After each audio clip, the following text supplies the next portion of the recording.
Hey everyone, Chaps here, and let's talk about the future of Gears on PlayStation.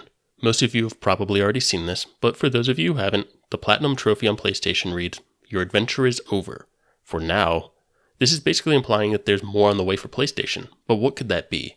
Gears 2 Reloaded? Gears 3 Reloaded? Maybe? I'll hit on that in a minute. But what I really think it is probably E-Day. E-Day comes out next year. While not confirmed for PlayStation, many are speculating that it may make its way there. Reloaded was just a taste of Gears, but E-Day will be PlayStation's first dive into modern Gears. It's also sort of sticking with Microsoft's recent push into software and allowing cross-platform rather than just focusing on their console exclusives. If it does make its way over there, I'm sure there will still be some Xbox exclusives to keep things close to home, but I'm hoping those would remain cosmetic only. The other option would be a delayed launch of E-Day on PlayStation, which I'm sort of torn about. Delaying it has its advantages and also some disadvantages. But some advantages are that it boosts the Xbox by giving it exclusivity, which is a big deal for Microsoft. It also breaks the game up into segments, which is both good and bad. It's good as it will be a bit easier on the servers and the backend by only onboarding Xbox and PC players at first. Then a bit later, once things settle, a new flood of PlayStation players can come online. This also helps as it gives TC time to iron out some of the bugs before bringing PlayStation online, thus giving a better first impression to those players. Though, obviously, that means us Xbox players will be dealing with some issues at launch. But, what else would we expect from a Gears launch, right? The other thing it does is create a second wave of players. Not just the PlayStation players coming on board, but also returning Xbox players. I'm hoping it doesn't come to this, but imagine if E-Day was delayed by a whole year on PlayStation. There's plenty of Xbox players who would have moved on by then. The PlayStation release would bring back the hype, and likely some of those Xbox players would jump back on. It sort of extends the life of the game, on all platforms. And we all know that live service and the lifespan of the game is huge in today's market. So all of that is good, but there's also some downsides to having a time delay for PlayStation. The main one I can think of is how far behind the PlayStation players will be when they join, either progression on PvE or just skill on PvP.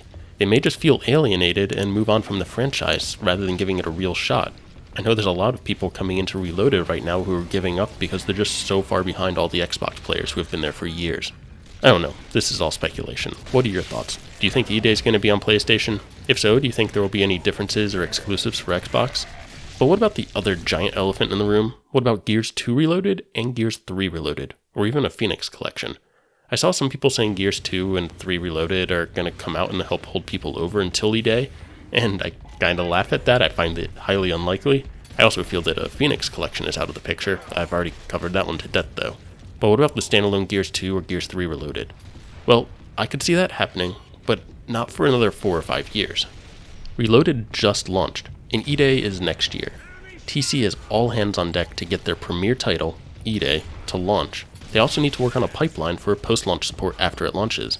Most of the revenue comes post-launch through microtransactions, so they need to support the game for at least a year or so with content. Maybe more, maybe less, but planning on at least a year. Once the dust settles from the launch and they're in a good position for the post-launch content, they have two main roles. One is working on continued support for E-Day, and two is looking into future projects.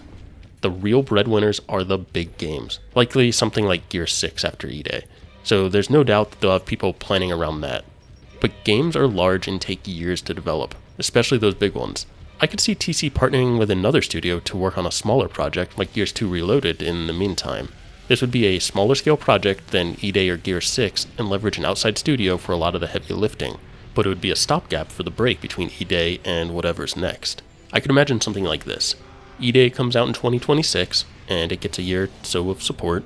A few years later, Gears 2 Reloaded comes out, and it doesn't need much post-launch support. A few years after that, Gears 3 Reloaded comes out, and again, it doesn't need much for post-launch support.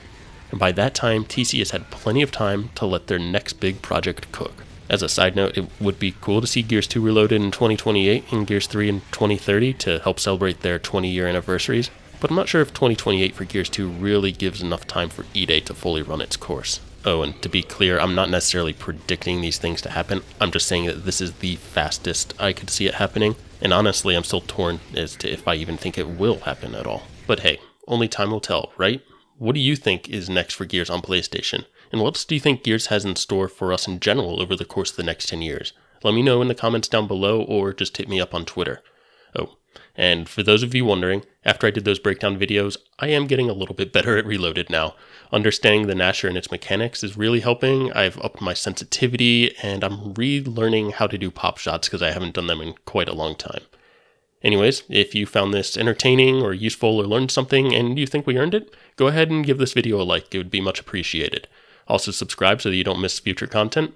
Thanks for watching, and I'll see you all online.